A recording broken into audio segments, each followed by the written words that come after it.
അസ്സലാമു അലൈക്കും.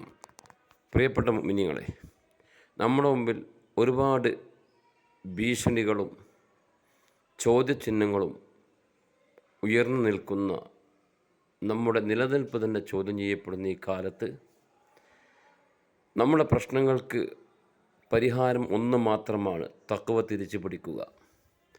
അതില്ലാതെ നമ്മൾ ഭൗതികമായ എന്ത് കാരണങ്ങളെ പിന്നാലെ പോയിട്ടും ഒരു കാര്യവുമില്ല.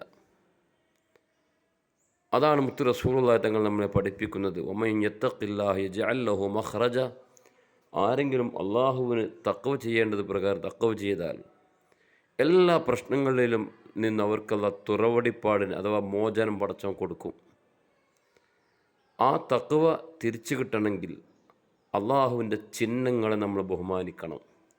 വമൻ യുഅല്ലിം ശആഇറല്ലാഹി ഫഇന്നഹാ മിൻ തഖ്വൽ ഖുലൂബ്. അള്ളാഹുവിൻ്റെ ചിഹ്നങ്ങളെ ബഹുമാനിക്കൽ ഹൃദയത്തിന് തഖ്വയിൽപ്പെട്ടതാണ്. അതുകൊണ്ട്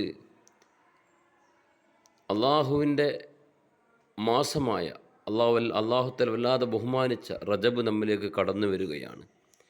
ഈ സമയത്ത് റജബിനെ ബഹുമാനിക്കുന്ന ഭാഗമായി റജബിനെ സ്വീകരിക്കാൻ വേണ്ടി നമ്മളെ കൽബിനെ നമ്മൾ പാകപ്പെടുത്തുക. എല്ലാ ജനങ്ങൾക്കും പുറത്തു കൊടുത്ത് കൽബിൽ പകയില്ലാതെ, ദേഷ്യമില്ലാതെ, കിബറില്ലാതെ, അസൂയയില്ലാതെ റജബിനെ ബഹുമാനിച്ചുകൊണ്ട് കൽബിനെ ശുദ്ധിയാക്കുക.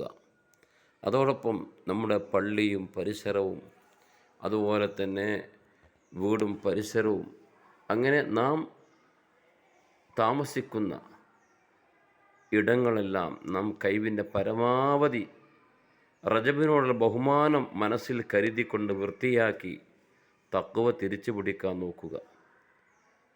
തഖ്വൽ ഇലാഹി മദാറു കുല്ലി സഅദത്തിൻ. തഖ്വ എല്ലാ വിജയത്തിനും അടിത്തറയാണ്. മാ സഖത മൻ സഖത ഇല്ലാ ബി തർക്കിൽ ഹുർമത്തി മാ വസല മൻ വസല ഇല്ലാ ബിൽ ഹുർമത്തി. ലോകത്ത് വിജയിച്ചവരൊക്കെ വിജയിച്ചത് അള്ളാഹുത്തല ബഹുമാനിച്ചതിനെ ബഹുമാനിക്കൽ വഴി തഖ്വ സമ്പാദിച്ചത് കൊണ്ടാണ്. ലോകത്ത് പരാജയപ്പെട്ട എല്ലാവരും പരാജയപ്പെട്ടത് അള്ളാഹു ബഹുമാനിച്ച് നിസ്സാരമാക്കൽ വഴി തഖ്വ നഷ്ടപ്പെട്ടത് കൊണ്ടാണെന്ന് സത്യം നമ്മളൊക്കെയും ഗൗരവത്തോടെ തിരിച്ചറിഞ്ഞിട്ടില്ലെങ്കിൽ നമ്മുടെ മുമ്പിലേക്ക് ഒരുപാട് പരാജയങ്ങളും നിരാശയും അതുപോലെ പീഡനത്തിൻ്റെയും മർദ്ദനത്തിൻ്റെയും കഥന കഥകളും കടന്നു വരും തീർച്ചയാണ്. അള്ളാഹു നമ്മളെ കാത്തുരക്ഷിക്കുമാറാകട്ടെ. അതുകൊണ്ട് റജബിന് എല്ലാ നിലക്കും നമ്മൾ ബഹുമാനിക്കുക. ഈ മാസത്തിൽ തിന്മ ചെയ്താൽ വലിയ കുറ്റമായിരിക്കും, സൽക്കർമ്മങ്ങൾക്ക് വലിയ പ്രതിഫലമായിരിക്കും നമ്മൾ മനസ്സിലാക്കുക.